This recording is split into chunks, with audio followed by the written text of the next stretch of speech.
విద్యార్థుల ఆందోళన నుంచి ప్రారంభమైన నీటి వివాదం ఇప్పుడు జాతీయ రాజకీయ చర్చగా మారింది. దేశ రాజకీయాల్లో హాట్ టాపిక్గా మారింది. విద్యార్థుల ఆందోళనతోటి మొదలైన నిరసనలు క్రమంగా రాజకీయ పోరాటంగా మారుతున్నాయి. పేపర్ లీకేజీ ఆరోపణలు, పరీక్షల నిర్వహణలో లోపాలపైన విపక్షాలు కేంద్ర ప్రభుత్వాన్ని టార్గెట్ చేస్తున్నాయి.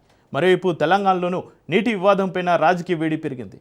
కాంగ్రెస్, బీఆర్ఎస్ కేంద్ర ప్రభుత్వ తీరును ప్రశ్నిస్తూ ఆందోళనలు చేపట్టాయి. విద్యార్థుల భవిష్యత్తు, పరీక్షల పారదర్శకత అంశాలను ప్రధానంగా ప్రస్తావిస్తున్నాయి. అయితే విద్యార్థుల సమస్యను ఎంతవరకు దేశవ్యాప్త రాజకీయ ఉద్యమంగా మార్చగలుగుతుందనేది కాంగ్రెస్ ముందున్న సవాల్. నీటి వివాదం నేపథ్యంలో విపక్షాల వ్యూహాలు, కేంద్ర ప్రభుత్వ స్పందనపైన ఇప్పుడు అందరి దృష్టి నెలకొంది. ఈ అంశంపైన విపక్షాల ఐక్యత ఎంతవరకు కొనసాగుతుంది, బీజేపీ దీన్ని ఎలా ఎదుర్కొంటుందనేది ఆసక్తికరంగా మారింది. దేశవ్యాప్తంగా నీట్ పేపర్ లీకేజ్ వ్యవహారం పెను సంచలనం సృష్టిస్తోంది. భవిష్యత్తుపై ఆందోళన చెందుతున్న లక్షలాది మంది విద్యార్థులు వీధుల్లోకి వచ్చి నిరసనలు తెలుపుతున్నారు. కేంద్రంలోని బీజేపీ ప్రభుత్వ వైఫల్యాన్ని ఎండగడుతూ దేశంలోని ప్రధాన బీజేపీయేతర పార్టీలన్నీ ఏకమై ఆందోళనలను తీవ్రతరం చేస్తున్నాయి. నీట్ పరీక్షల వివాదం ఇప్పుడు రాజకీయ రంగు పులుముకుంటుంది. విద్యార్థుల ఆందోళనలతో మొదలైన నిరసనలు క్రమంగా విపక్షాల ఉద్యమాలుగా మారుతున్నాయి. ఈ అంశాన్ని కేంద్రంలోని మోదీ ప్రభుత్వంపై ఒత్తిడి పెంచేందుకు కాంగ్రెస్ పార్టీ కీలక అస్త్రంగా మలుచుకునే ప్రయత్నం చేస్తుంది. మరోవైపు బీఆర్ఎస్ సహా పలు విపక్ష పార్టీలు కూడా విద్యార్థుల పక్షాన నిలుస్తూ కేంద్ర ప్రభుత్వంపై విమర్శలు గుప్పిస్తున్నాయి. మోదీ ప్రభుత్వంపై నిరసనలు చేపట్టడానికి కాంగ్రెస్ పార్టీకి అనేక అవకాశాలు లభించినప్పటికీ వాటిని ఆ పార్టీ పెద్దగా వినియోగించుకోలేకపోయింది. కానీ ఇప్పుడు కాక్రోచ్ జనతా పార్టీ ఉద్యమం రూపంలో కాంగ్రెస్కు పోరాటం చేయడానికి ఒక బలమైన వేదిక దొరికింది. నీట్ పరీక్ష వివాదంపై విద్యార్థులు చేపట్టిన నిరసనతో మొదలైన ఈ ఉద్యమం ఇప్పుడు కీలక దశకు చేరుకుంది. ఈ నిరసనలో రాహుల్ గాంధీ పాల్గొనడం పరిస్థితిని పూర్తిగా మార్చేసింది.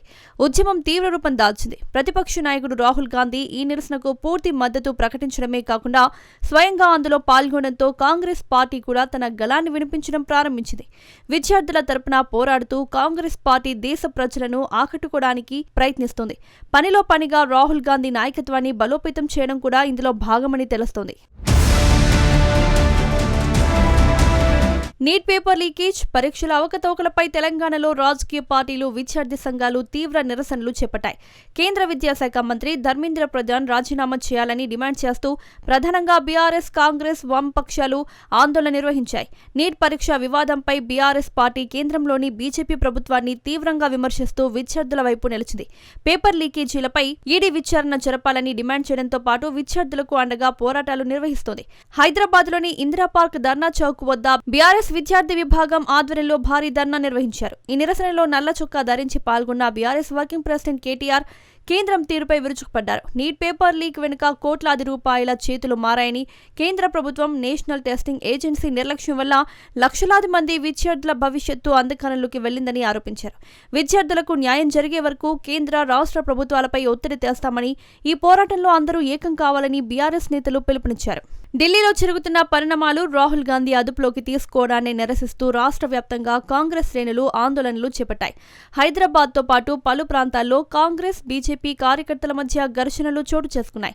పలు ప్రాంతాల్లో శాంతియుత ర్యాలీలు నిర్వహించారు. నీట్ అక్రమాలకు వ్యతిరేకంగా కేంద్ర మంత్రి రాజీనామా కోరుతూ విద్యా సంస్థల బంద్కు పిలుపునిచ్చాయి. ఉస్మానియా విశ్వవిద్యాలయం పరిధిలో జరగాల్సిన పరీక్షలను ఈ ఆందోళనల నేపథ్యంలో వాయిదా వేశారు.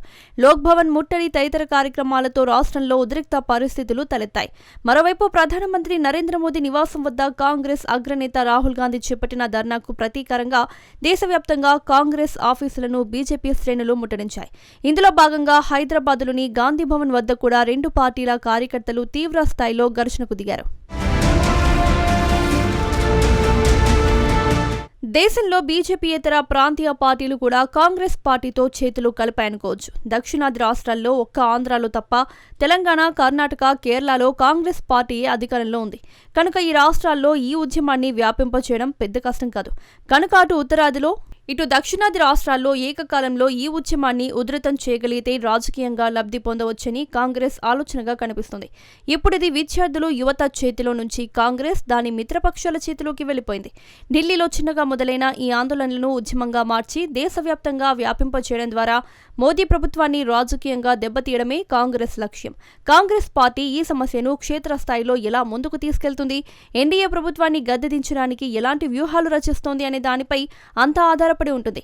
నీటి వివాదం నేపథ్యంలో మొదలైన ఈ పోరాటం భవిష్యత్తులో కేంద్ర ప్రభుత్వంపై ఎంతటి రాజకీయ ఒత్తిడిని తీసుకొస్తుందో చూడాలి.